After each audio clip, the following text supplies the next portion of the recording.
ज़िला कांगड़ा को tourism capital बनाने के बारे में जो दिशा निर्देश हिमाचल प्रदेश सरकार की तरफ से दिए गए हैं, उसमें बहुत सारे प्रोजेक्ट्स जो हैं वो कांगड़ा में आ रहे हैं जो कि एडीबी फंडेड हैं।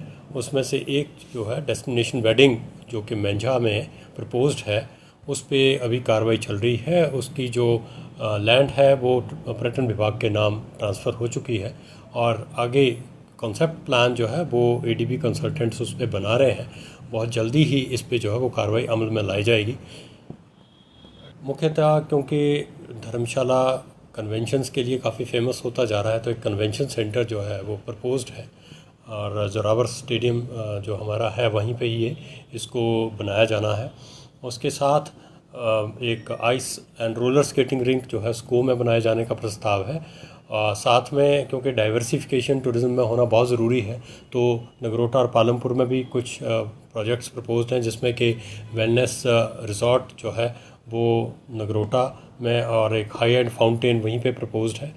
साथ में ब्यूटिफिकेशन ऑफ द टाउन्स भी होनी है, जिसमें पालमपुर एंड नगरोटा जो है वो चयनित किए गए हैं। उसके साथ ही जो हमारा ये जितना विलेज टूरिज़्म को प्रमोट करने के लिए टूरिस्ट विलेज बनाने का भी जो है ट्रांस 2 में एक प्रपोज़ल है, उसके लिए भी लैंड आइडेंटिफाई कर ली गई है।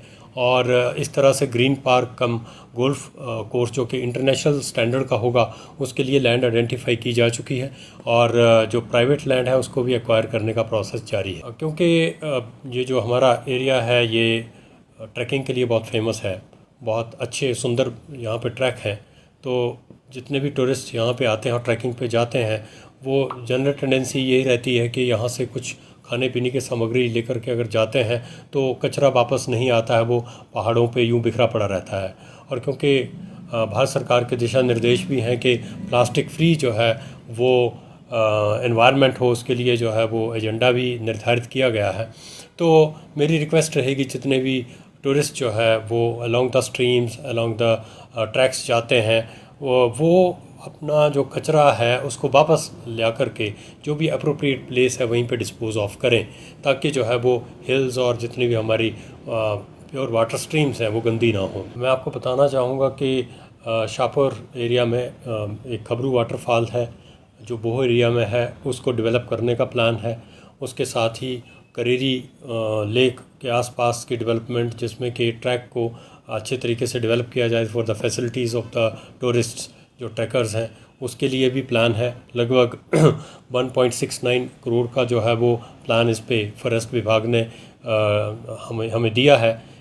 उसके साथ ही डल लेक को भी जो है वो डेवलप करने का प्लान है और त्रिउंड के लिए भी जो है वो ट्रैक को डेवलप करने का प्लान है। भी डेवलपमेंट के लिए फॉरेस्ट विभाग की एनओसी रिक्वायर्ड होती है और हम चाहते हैं कि इको टूरिज़्म में फॉरेस्ट डिपार्टमेंट ही इन ट्रैक्स को डेवलप करे।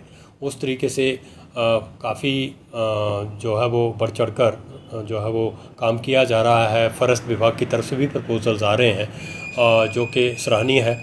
उम्मीद करते हैं कि जल्दी ही जो बजटरी प्रोविजंस टूरिज़्म सेक्टर में किए जाएंगे, उसमें इको टूरिज़्म जो है वो उसको भी प्रमोट किया जाएगा, क्योंकि बहुत सारा एरिया जो है वो फॉरेस्ट में जाता है, उस फॉरेस्ट जो है इन्वॉल्व रहता है और डिपार्टमेंट की सहभागिता से ही इको टूरिज़्म को डेवलप किया जा सकता है। आपने बिल्कुल सही कहा कि कुछ एनजीओज़ जो हैं वो पहले बढ़ चढ़कर भाग लेती रही हैं। हमारी अब भी उनसे रिक्वेस्ट है कि जो भी हमारी उनको मदद की ज़रूरत है हमें ज़रूर बताएं। और जितना, क्योंकि यहाँ पे बहुत सारी एनजीओ जैसे इवन हीलिंग हिमालयाज़ जो है वो मनाली एरिया में, किन्नौर एरिया में उसने काफ़ी काम किया है और नेशनल लेवल पे उसको अप्रिशिएट भी किया गया है। उसी तरीके से अगर कोई एनजीओज़ जो हैं वो लूप इन करती हैं और इस तरह की एक्टिविटीज़ में पार्टिसिपेट करती हैं, तो उनको जो है वो फुल